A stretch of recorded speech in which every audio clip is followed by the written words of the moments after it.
Today was a very, very beautiful, bittersweet day. Very, very beautiful, bittersweet day. Flew into New York, came to the Bronx where I'm from, my home.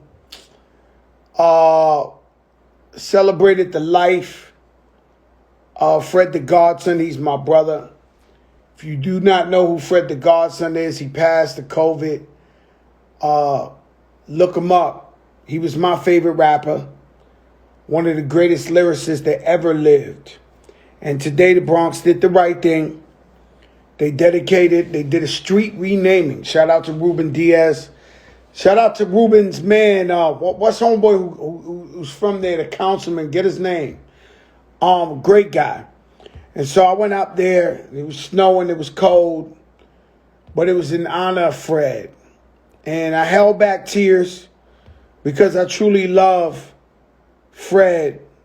From the bottom of my heart, he was such a great person. All he wanted to do was help others. All he wanted to do was make everybody happy. I was there along his career from the day. So crazy. So from his first video till he passed, I was always his brother, his friend. And so everybody who came out there, even in the snow or whatever, who loved Fred, had to hold back tears if you was a real one. Because it's hard to find good people and friends like Fred the Godson. And so Red Alert was there, Sway was there, Jim Jones was there, Mims was there, Jacquay was there. Fred's whole family was there. His brother, everybody. Justina Valentine was there. Everybody was out there, man, in the snow. And it was just beautiful for hip-hop. The particular area that they named Fred, the block, I have a lot of history with that block. I see my man Wito out there. Growing up, I used to go out there to play softball and St. John's, a very real place.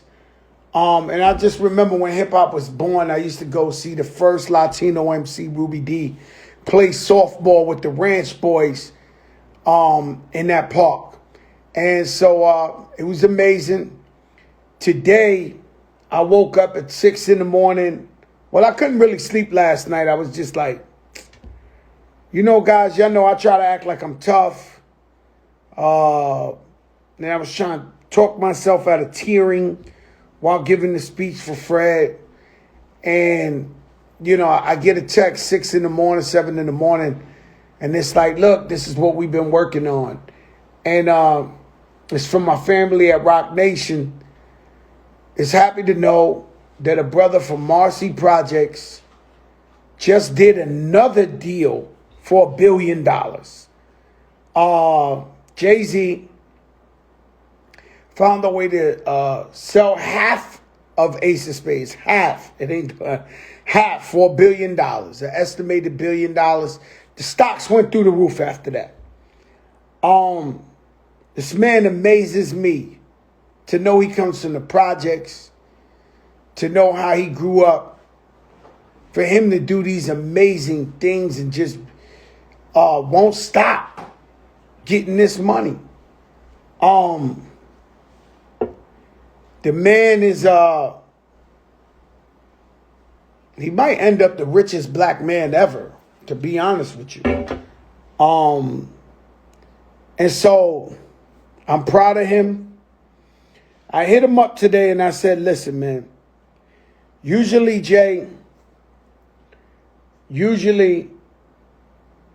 we get hit by people who are always negative, always tell you something bad that happened, always drain you and bring you down. I said, but in this case, Jay, I'm always calling you to congratulate you. I'm tired of congratulating Jay-Z. Every time I hit him up, brother, my brother, God bless. Wow, another Billy. Oh, The halftime was great at the NFL joint. Yo, and this guy is amazing. And he's what we call a Jedi. He's quiet. He does his thing quiet. His team is together. And so I admire that. And I'm proud of him. I'm proud of Desiree and OG Juan. Latinos too, killing the game right by Jay. You know, it's pretty amazing, man. It's a new day. It's our time. It's our time. And anything is possible. You know, you might have roadblocks. You might have what you call that shit, the speed bumps. Things are thrown at you, man. You know, the devil tries to get in, but you got to know how to spin on him. Like my man Kareem Reed used to do at the Rucker. He had to spin. But I always tell you guys, and if you want to learn something, I always tell you to look at the world through a lens of inspiration and not through jealousy. Because some people, they look at you and they get jealous. And they should be inspired, man. When Jay-Z does something like this, I said, man, I could do something in the future where I could make $1 billion. And not only that, continue to make more. And so always look at our people when they win like that as a victory and motivation to let you know you can come from the projects, you can come from the hood, and you could be a billionaire, you could create a product, you could run a business that could go public. And so kudos or whatever you want to say to Jay-Z and the almighty Rock Nation.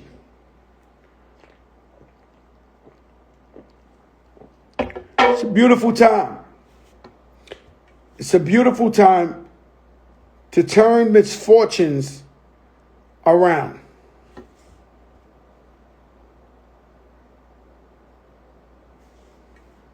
And so we got to figure our way. I heard somebody say, who's supporting us Latinos? I don't know what supporting us means. But it's a time that has come. Shout out to my brother Swiss Beats. It's a time that has come.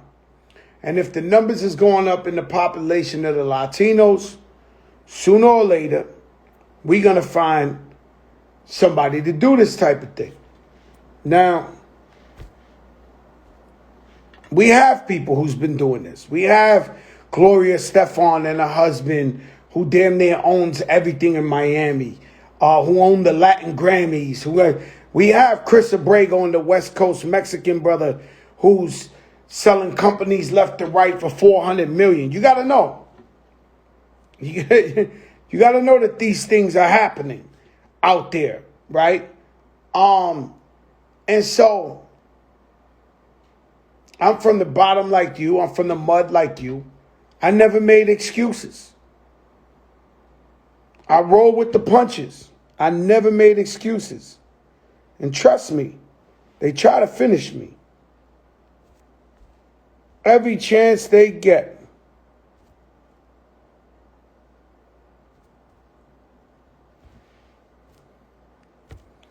Every chance they get. Erica Ford was good. And so I was out there. And you know I'd be in Miami. That shit was cold as hell out there. It was snowing and shit. I ain't feel that thing in a long time, man. And it was crazy. But the fact that my little brother, who got acknowledged, because I asked myself when he was alive all the time, I would be like, yo, this guy's the best. His punchlines, his delivery, his cadence, he got triple entendres. You know, I looked up to Fred so much as a lyricist that whenever I did a song with like a Jay-Z or did a song with Eminem, did a song like that, I would play him or call him and tell him my verse so he could tell me, yo, Joe, you went harder, you could go harder. That's how nice Fred the Godson was.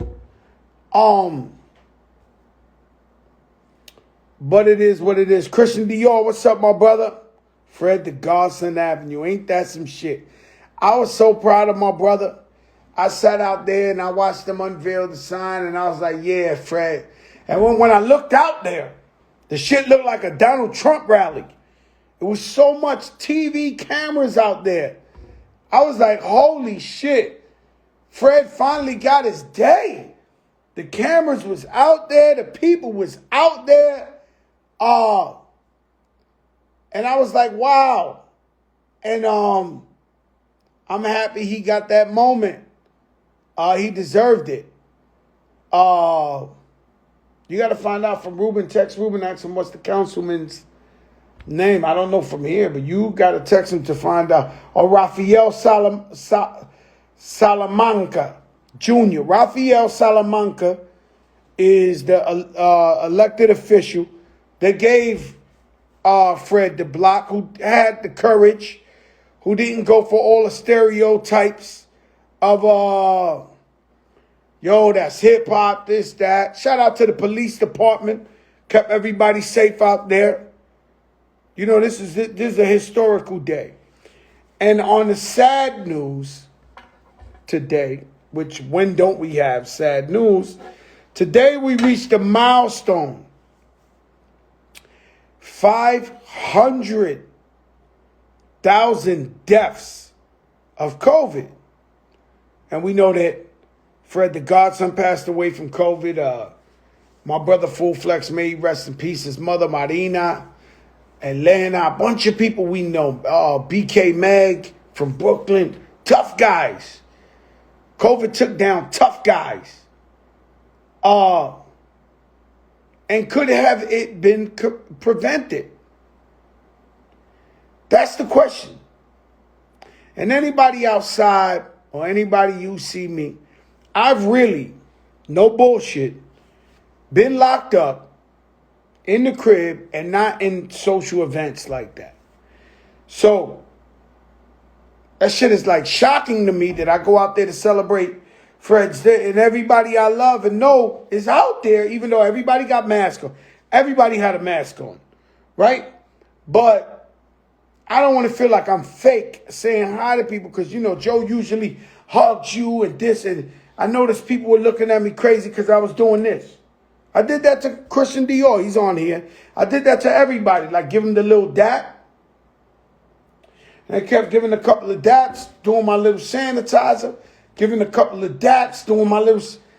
Bro, 500,000 people have died. And that's pretty crazy. If you think about it, shout out to my niece.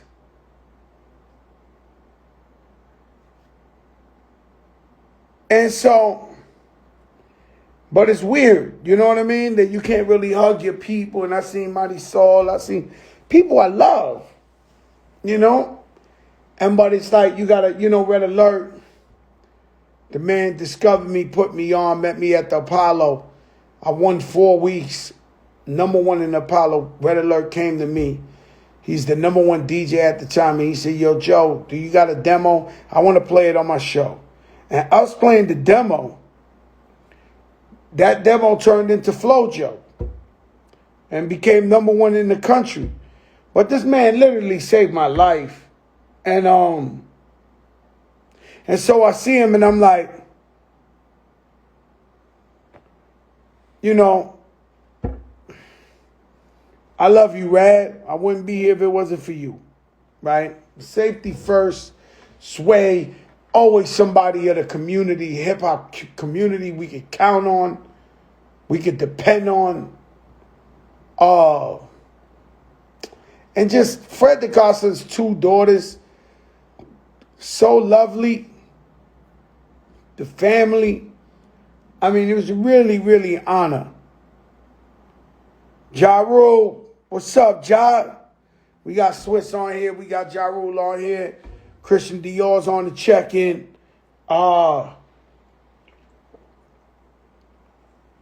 It's going down tomorrow night. I'm going to go to my first Knick game of the year. They're allowing 10% fans. And, yeah, so you know, that really happened. Red Alert being number one, playing The Bridge Is Over for the first time in the world, that really happened. Mr. Magic with the Juice Crew and Marley Marl, that really happened. Big Daddy Kane and Bismarcky, it really happened. Rakim really happened. And so now, being that with technology, we so advanced and we just moving so much, they almost feel like that didn't happen. And so, with music, I'm listening to these radio stations, right? And shout out to Sunshine the Light. Man, we really need that song. Not because it's Fat Joe, but we really need that song in them fucking airwaves. Not because it's Fat Joe, but we need that song, man. And I've never been a hater of the youth. I always want to support the youth. But you can't just erase the past, the foundation of hip-hop, and act like it never happened. Ja Rule, I love you, brother. E Philly. So, and so when you get to going into 2021 and the way everything's moving, and I'm on it. I'm on 2021. This shit Balenciaga. I'm on 2021. I'm driving the flyest shit in 2021. I'm on 2021. But we can't forget the foundation. And so the youth, we love them. But it has to be. You know, there has to be some sort of reminder of what was and what's going now. So if I'm in New York City, when I land in LA, something they do great is throughout that day, at some point I hear Snoop Dogg, Ice Cube, and then all the young shit in the world. But I hear it to know, yo, you in LA, bro. And these are the LA guys who put it down. And so when I come to New York, I can't listen to the radio and simply not hear anything. No DMX, no Nas, no Jigga, no, and just like, it's a very big disconnect. And radio in itself, and I love radio. And all you guys at radio, if y'all hearing me right now, I'm trying to help. I'm trying to let you know, because I love you. And I want you to win, and I want you to keep your jobs. A lot of you guys are my family, my friends. You have to know that it's kids, it's people from 30 and up that's listening to this radio. It's not 18 to 17 to 16-year-olds. That's not who's listening. They're streaming. They're listening to the shit on their phone. That no matter how much of the youngest shit you play on the history of mankind on the radio, they're not listening to radio. They're streaming. And so a guy like me, I play the radio. The people 30 and over, they playing the radio.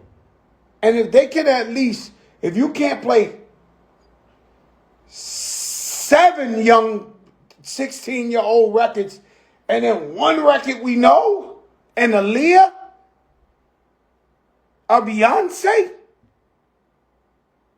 then the identity of the foundation is gone. And And I'm not criticizing nothing. My record's actually doing phenomenal on radio. But I'm just telling you, we all can't get caught up in now, and forget. You got to sprinkle who paved the way. I got to hear some Cameron. Oh, boy. I got to. I got to hear some stop or the beat. Give me the beat. Give me where Brooklyn at. Where something. I cannot come to my city and turn on the radio and do not understand nothing that's going on. And so this is crazy.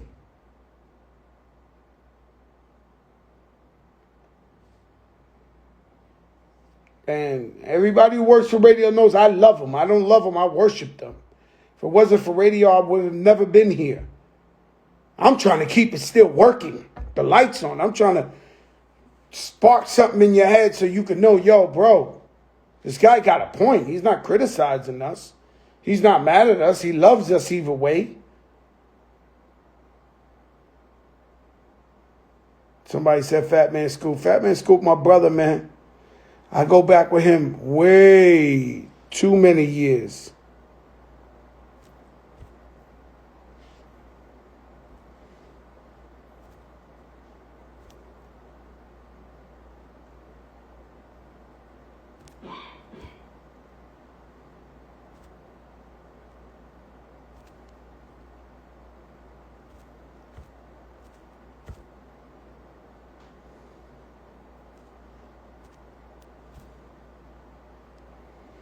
Man, I can't tell you.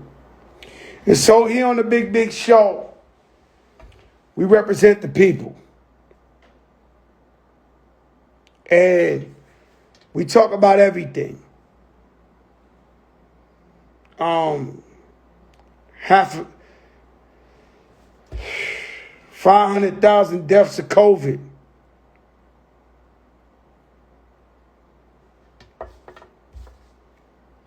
That's scary to me. The shit more than World War I, World War II, Vietnam, all that shit together. We literally sent people to war, blowing shit up, trying to kill people, them trying to kill us. It's not more than what happened with the COVID. Now, it's played out to say, yo, Donald Trump fucked up. It's played out, right? So it's like, what are we going to do now? And how can we get over this terrible time? Mama Silvers, what's up?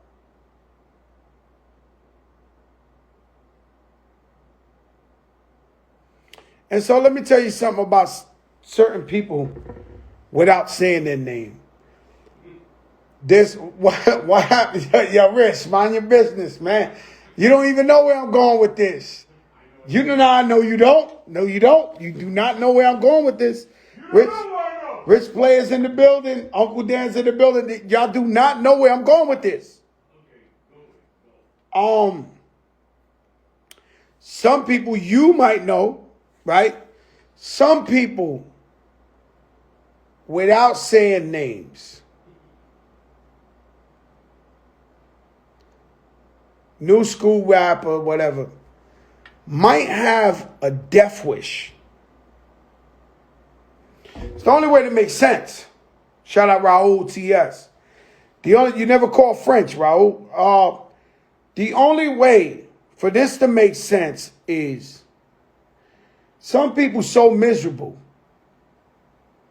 that they want to commit suicide, but they won't kill themselves. They either too scared to kill themselves, or they feel like if you go by believing in God, you kill yourself, you're in hell. So they do this shit to get killed. You ever seen that suicide for a guy look like he gonna kill the cops and the cops kill him?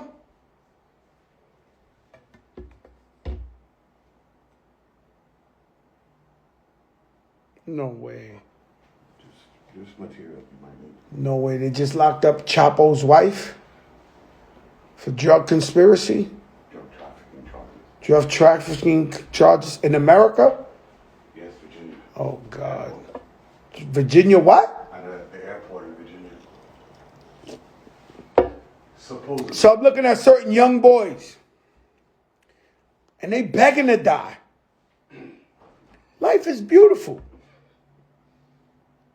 But these guys are begging to die. Yo, what the fuck? Come on. Let's do it. Yo, kill me. Yo, I'll kill your man. Fuck you. This. I'm like, yo. At this point, I'm saying, anybody.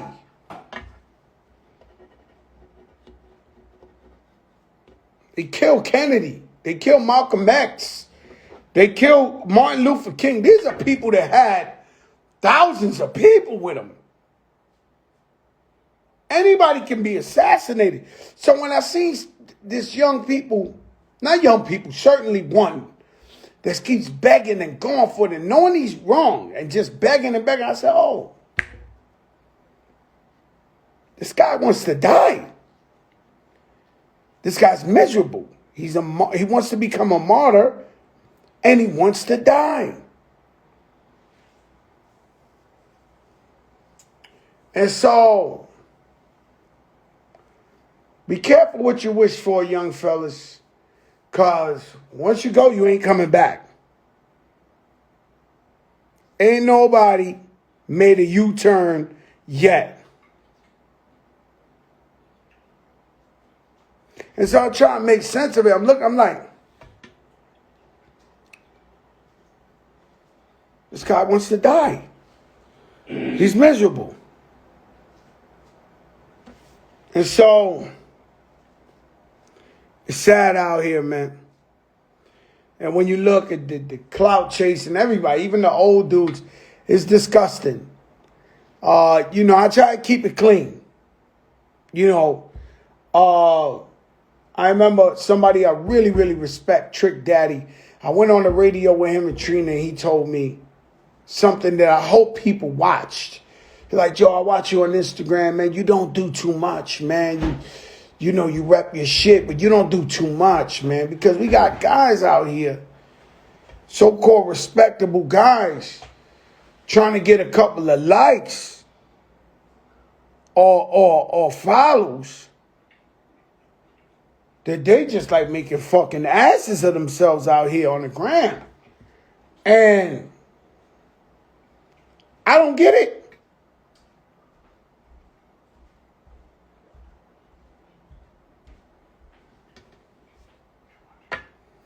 No, Kodak Black, we know he real, but he ain't trying to get back in no feds and no trouble. I commend him. He's trying to change. We know he was crazy. We know he was this, but he's trying to change. Could he do it? That's what we got to see. Will it work out for him?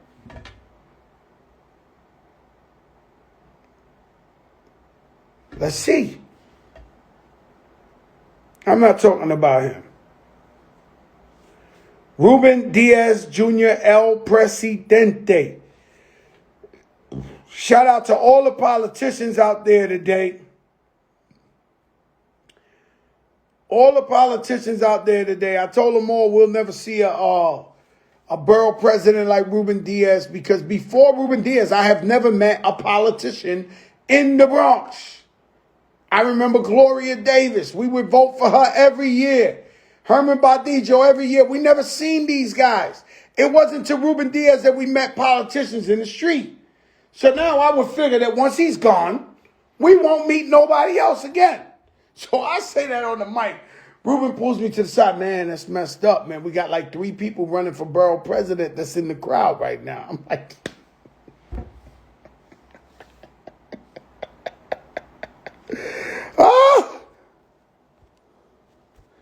Unfucking believable, man, the way the world works. Man, I get myself fucking jammed up.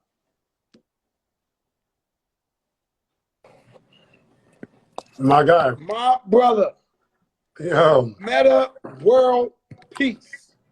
My dude, big brother, Fat Joe. Let's go with your joint. Formerly known as Ron Artest. Yo, Ron, what you probably the beginning of these guys, of these crazy guys out here with this you changed your whole name. What made you wake up one day and say, I am physically changing my whole name on the uniform and everything. What made Everything. you do that? I mean, yo, I was like, I wasn't happy with my career, man. Joe, I played for you for years, man. I've been playing for you in the Rucker. We got 2 titles together, and I knew I was gonna, one day be champion in the league, but I wasn't quite happy with how I was approaching things professionally. So I was like, you know what? Let me kind of reflect on everything that I've been through in my basketball life, and then it gave me some courage to change my name and just kind of get back to things that I was as a child. You know what I mean? So Meta is a Buddhist name. You know what I mean? And we just did it. Just What went ahead does and it did mean, it. Meta World Peace? What does it mean? Well, Meta is more like Indian. I was influenced by the Indian culture, Hindu culture, and it means like ultimate friendship, ultimate kindness. Because I felt like I wanted to get back to that because basketball was such a big part of my life, and it made me who I was. You know what I'm saying? I wanted to get back to another part, of Ron Artest, which is Meta right now. Shout out to a very good giant, a very good friend of mine. He was Indian Six Nation, Ontario, Canada. He passed away like 2 weeks ago. Kenny Hill. Shout out to his son Ryan. I've been around Indians. They've welcomed me to their home. They've cooked for me personally with their hands. I've watched movies with them about what's going on to the native people. What a beautiful people, man. So I get what you're saying. Ron, if we talk about the Rucker, and we don't want to talk about the Rucker, right? Jay-Z he got the last laugh. He just got $1 billion today. He just I saw that. This guy won't stop making money, right? I saw that. But in the Rucker, is it true? Because I say this story all the time, and I heard it in the street. Is it true that you have never lost a game on any team you have played for at the Rucker? Yeah, man. I never lost one game. It was crazy because they told me that, and I've been playing in the Rucker since I don't even know how old. And it was just crazy. I was like, that's one of the best things that ever happened, like one of my finest awards, because I was like, so many games that I played. I'm like, oh, wow. So my last game I played in the Rucker, I was older and I wasn't as good. So I couldn't affect the game. And I'm like, oh, this is going to be the game I lose. And we won the game. This kid won the game. Yo, that's fucking crazy. A young kid won it for you. Won the game. I said one day I'm sitting there, right? So the rumor was, everybody, in the Rucker Street basketball is that, I don't know if you was blessed by the gods, Ron Artest cannot lose, right? So one day we're playing, and it's a championship, like just semi-championship. You was in the NBA, making a lot of money. You cut your hand. You split your hand. Oh, you remember that? I remember that. You split. Your whole shit was wide open, right? And I said, no lie, holy fuck. I said, we fucked up. This is the fucking game he's going to lose, right? It was like about 2 minutes to go. And I looked on the sideline, and you pulled out like tape. And you taped your shit together and went back out there and won the fucking game. I still got that scar. It's split. It's split from here, like all the way here. I still got that scar. I remember that scar. It was a nasty cut. So for a moment, I was dead. I mean, you was playing for me. You split the whole shit. I was like, oh my God, we lost. This is the omen. It's over. The guy who wins every game, and you tape the shit up. That's when I knew you wasn't really human like that. I knew, like, this guy is scared of nothing. And I used to take NBA players out there, whoever you talk about, and they would be scared to go in there. And one year, I'm going to tell you a secret. One year, J.R. Smith was out there playing for somebody else. This is young J.R. Smith. He was lighting it up. He was dropping 60 points on everybody, killing. When he came to play us, he started that shit. Like, he was going crazy. I ain't going to lie to you, Ron. I told the team, you got to hurt him. When he comes in, you gotta hit him. Y'all gotta hit him. They was like, yo, but Joe, you know, the guy gotta feel the shit, bro. Otherwise, he gonna think it's easy and he gonna drop 60 on us. So he came in like 2-3 times. Motherfuckers was chopping him left to right. Then his game, he was scared to come in because he's NBA. So he starts shooting jumpers. He might have scored 20-something, but he ain't dropped 60. Yeah. And but you, NBA, and you out there, shout out to Steph Marbury. And you Shout out to tie your Steph. shit up. I remember one time, you in the middle of the NBA. You come from a legendary project. You from Queensbridge, right? Yeah. And I went to meet you one time out there, and you was in front of the building with sandals on. And I'm just like, I just couldn't get the shit, Ron. I was like, yo, this guy worth $40-50 million. He's a superstar. What the fuck is he doing in Queensbridge with chancletas on? In front of, I didn't, and you know I'm in the hood too. But Yeah, I was like, what? I mean, what is it about Queensbridge? Did you feel like, was your connection to it was like, this is my home no matter what kind of money I got? Yeah, all the time, man. I always told myself, like, no matter what happens, I'm always going home. And, you know, obviously, you know, Havoc said that famous bar, no matter how much money I got, I'm still living in Queens. But I forget the bar.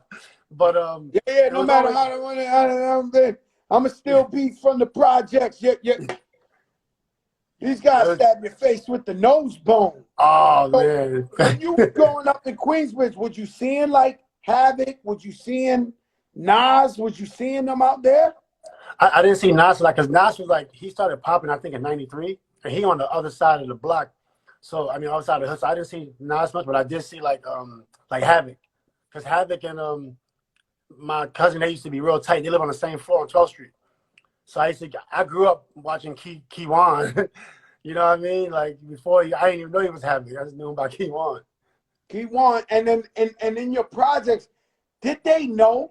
Did you know, without playing, put basketball aside, did they know that this was like a royal place for hip hop? Did everybody know, like, yo, this is Queensbridge, we put it down for hip hop? You got Mobb Deep, you got Marley Marl, you got Roxanne Shante, you got MC Shan, you got the whole fucking world was from Queensbridge.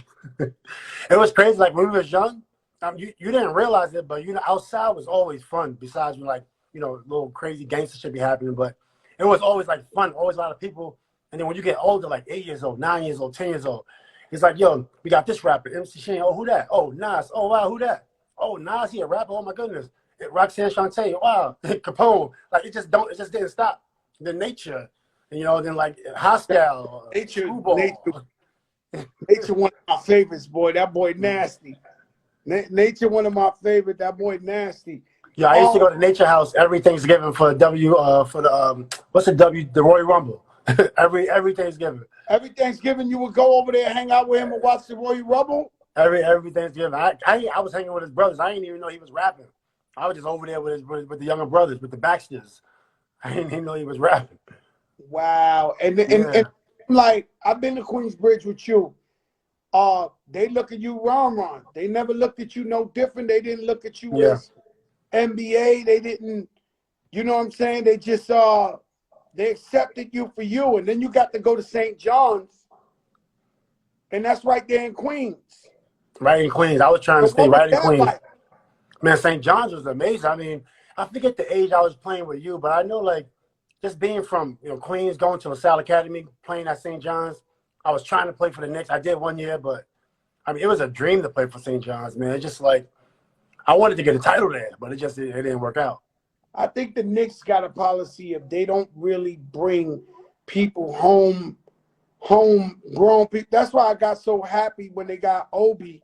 I shot him out of my new song because I know he's from New York. Obi from New York? New York, like New York passed on Sebastian Telfair. They passed on you. They passed on Stephen. Like, the Knicks wouldn't get somebody that's really from New York to play on the Knicks. I don't know if it was their strategy because they thought maybe guys would get in trouble or something. I don't know. But you know, I'm sure you wanted to play for the Knicks. Absolutely. When the contract was up. I actually was going. I was actually going to New York right before I was going to the Lakers, but then something happened, which I can't really speak on. And I was headed to New York. I was headed to New York right before I was going to the Lakers. Lakers, For sure. You definitely wouldn't have won a chip in New York. Lakers, you won a chip. Yeah. You linked up with Kobe. What was that like knowing? Because you're basketball. You eat, sleep, drink basketball. You've been in there with the best, the roughest, the nicest, the this. You playing with a guy at this magnitude. What was special about him, and what was it like just looking at him every night playing? Was he like that incredible that you would stare at him and be like, yo, this guy, I don't know how he did that. Yo, he was magical, man. I always used to think I was watching magic because even in Game 5, we in Boston Garden. Kobe has 25 straight points from the third to the fourth, and all of our points. Not one person from our team scored. And watching that, it's like, yo, this dude is he's a superhero. Who scores 25 straight for the team, you know, in the finals? No, it was just amazing. You know, I give everybody my Kobe story, and I'll tell it quick. But I remember I was visiting my man. My man lived in Jersey, Fort Lee. You come in the garage, you go up, the elevator will make you go to the lobby to go to another elevator. And so I get in the lobby, there's 25, 30 people. I mean, women, men, white, black, whatever. Everybody was out there, and they're staring at this little TV that the security guard at the front desk is watching. And they all staring at the TV. And in the TV, it's the Lakers game, is the finals.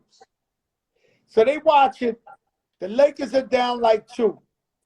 Something happens with Kobe hits the ball with like 4 seconds, and it goes off the other team's leg, and it goes out. When it goes out, I literally watched 25 people go, oh, no. They were still losing by 2 with 4 seconds.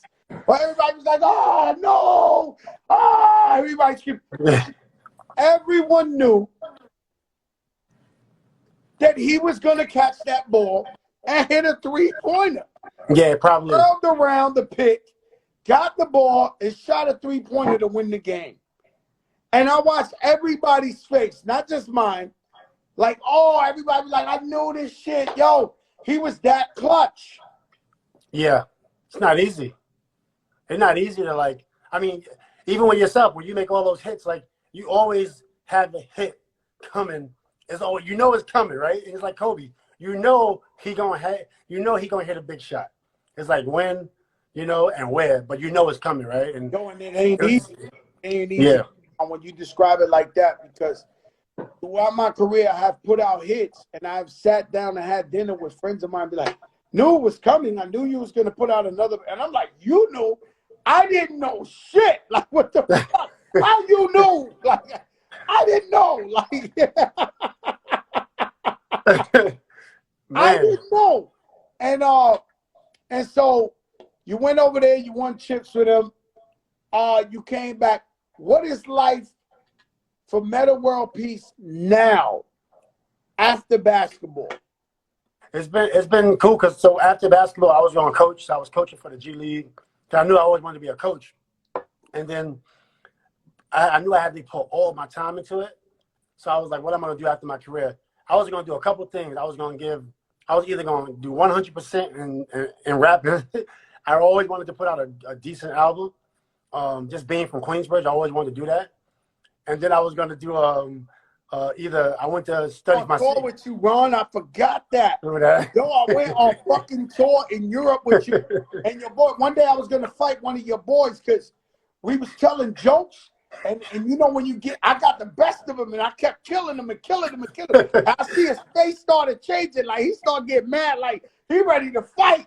And I'm like, you know how you know when you on tour, you get a day off, you hanging out in the lobby, you in fucking Germany, Yugoslavia, and y'all yo, you fat mother, your mother's this, you this, you thought. But one day I got one of your guys, I was killing him.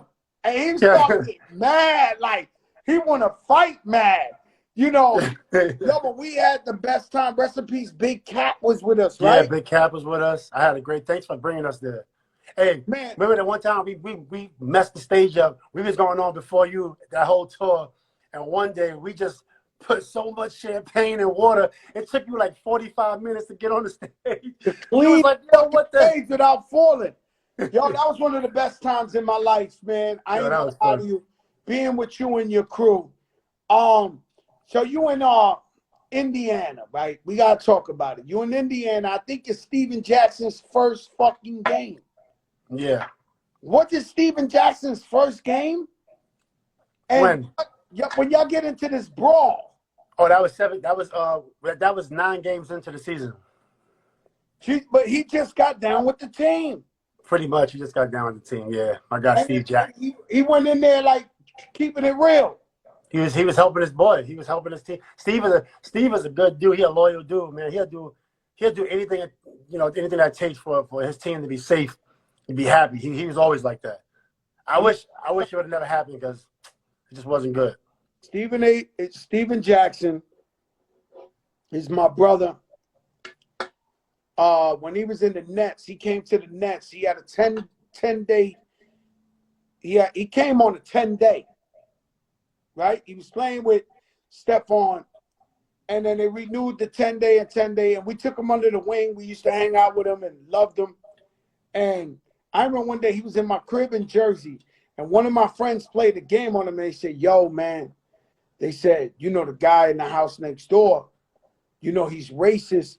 He took Joe's dog, and Joe's dog is missing. I wasn't even there. Steven gets out and runs to the next door neighbor's crib. He's banging on the door, and everybody's dying laughing in the hall. And I said, yo, what happened? And they're like, yo, they told Steven that the neighbor stole your dog and he's racist. Bro, I had to run out there screaming like, yo, Steve, stop. It's a lie. It's a lie. I don't have a dog, bro. That's how loyal he was. That's how loyal dude. And so that's cool. So you coaching or you not coaching? I am coaching. I'm coaching a lot. I'm not coaching in the league, but I'm coaching a lot of kids and a lot of adults, like everyday coaching. Man, everyday coaching. And you coached us. I remember you was coaching us. Like, how did it feel? Like, I mean, Mousy was doing a lot of the X and O's, but you was involved in the game. Like, how did that feel? What were you focused on? Because I never got a chance to ask you. Well, I ain't gonna lie to you, Ron. I'm a winner. Yeah. Everything I do, I play to win. And so, maybe I ain't know X and O's, but I knew how to win every time. Oh, yeah. And I knew how to bring it out of certain people, right? How to bring it and lock in with them. And, sometimes I watch the Knicks now, I'll be like, man, if they made me an assistant coach, man, I make these guys win. No, you a hell of, I always love playing for you, man. We got, I think we got 2 titles together. Nah, we got 2 titles, man. Yeah. One year you came and you played for Tony Rosa. Thank God you ain't played the whole year. After that, you broke my heart. I know. You started out with Tony Rosa, right? Because so I started out with Tony, but then I was with Mousy. I'm a Mousy guy for one. Actually, and then Mousy, I think Tony was with Mousy, then you came. But then I'm like, I never played with Tony. I'm like, all right, cool, Tony. I'll play with you this year. Oh, but I got. And then the rumor was you did it for Danny, your brother. Your brother used to get busy out there too. No, he was a beast. He was a beast. I thought he was going to go to the league. Right? He's just big. Big boy. Big boy. Blue collar, big boy. And he tough. Yeah. And you know what kind of pressure he got to be on? He's Ron Artest's brother. He got to go out there. He got to play hard. But to answer your question, Ron, is like, I'm just a winner. Anything you lock me in with, I'm going to figure out how to win. It's just the way I am. And so, but the thing is, you can lead the horse to water if they don't drink it. You heard that term. So for me, I would lock in with the players and let them know, yo, I'm here with you. I'm down on the floor with you. I'll scrape my knees with you and dive on it. I don't care. We just want to win. And so you knew, yo, I'm going to play with Joe. You know this guy going to stress me out. He don't want an L for nothing. And then that's the mentality we had with the Terror Squad basketball team where we were like, yo, we not taking the L for nothing. We just not going to do it. Yeah. And that was my mentality. But you, I mean, you never lost the game out there. It's Anybody crazy. who had you was like having a cheat code in the video game. You know what's crazy? I was in the Rucker like for years, and then I watched the tapes. I saw Durant, I see Kobe, I see J.R. Smith. I'm like, where was I when these guys was in the park? I never was there. They take you for granted, Ron, and it's with all of us. You know, Fat Joe got a hit record. Fat Joe, the only guy been in the game 25 years, got a hit record on the radio. Last Fat Joe. Oh, yeah, he got another one. Oh, yeah.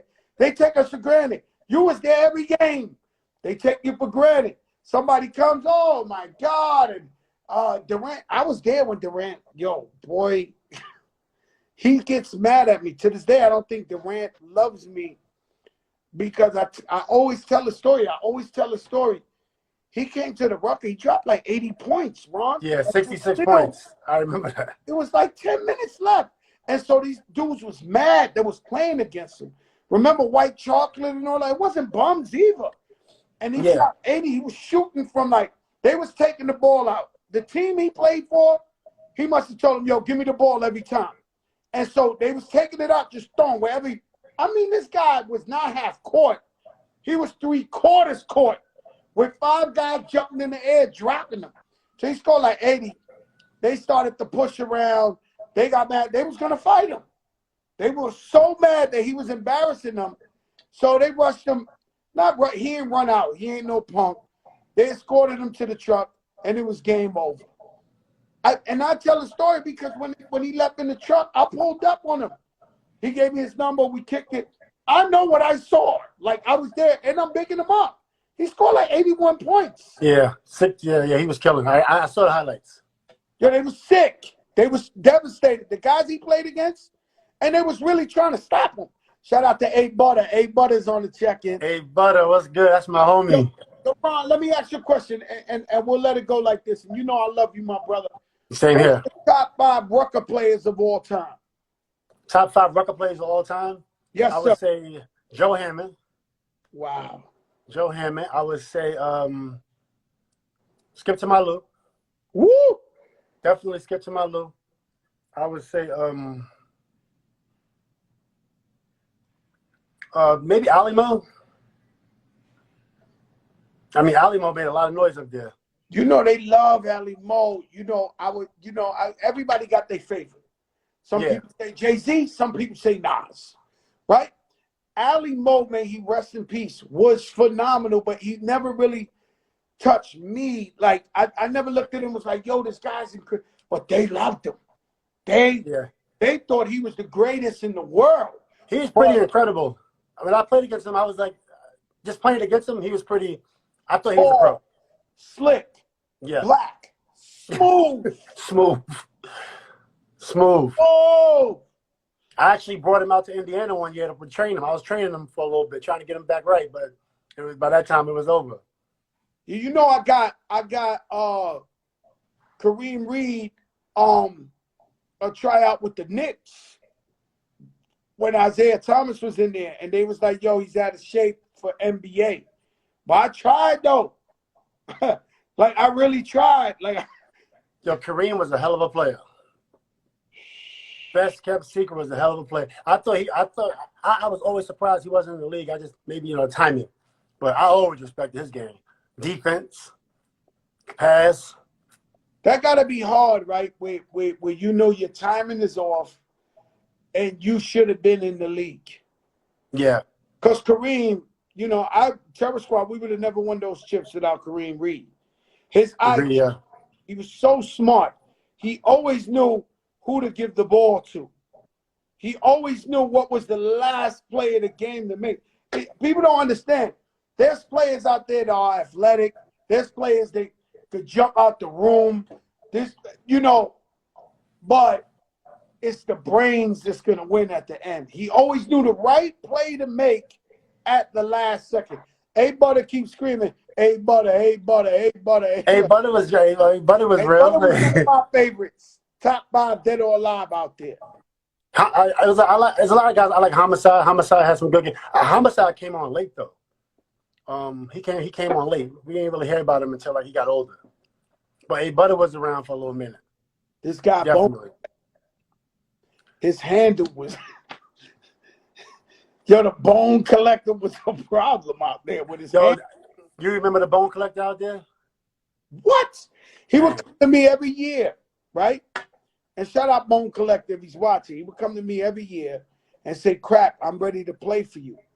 And I say, "Bro, I love you." I used to go to his games to watch him play. As a fan, I said, "But I can't put you on my team because you for yourself and you want to put on a show. We trying to win championships. You just don't fit in with my team." Because you knew that if you played, Jamal Tinsley was serious too. Yeah, Jamal was serious. Absolutely.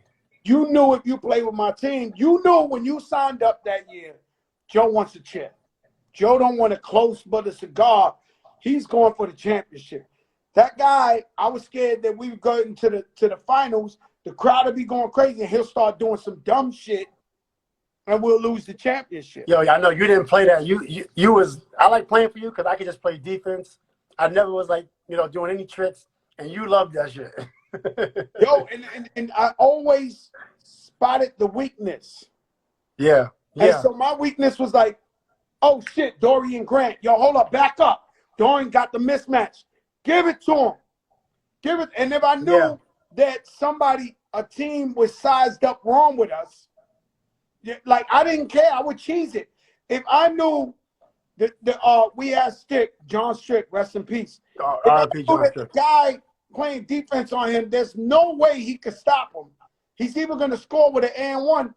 I will come down and run the same play 40 times in a row. Like I will tease that motherfucker. But how did that work between you and Mousy? Because I mean, I was in the game and you was coaching. But like, I know Mousy, he let you do your thing sometimes. Yeah, he was way smarter than me. He knew the game, the players. So right. Mousy knew, and if we had to give a real serious play, call a timeout, that was Mousy. Right. But I just think Mousy, I got to bring Mousy on the show. Mousy had a unique style of coaching. He would do something that don't make no sense. He would do this. I would fight with Mousy. Like, so if it's a tight game and our player scores, right? And the clock is working against the other team. The other team has no timeouts. You there, Ron?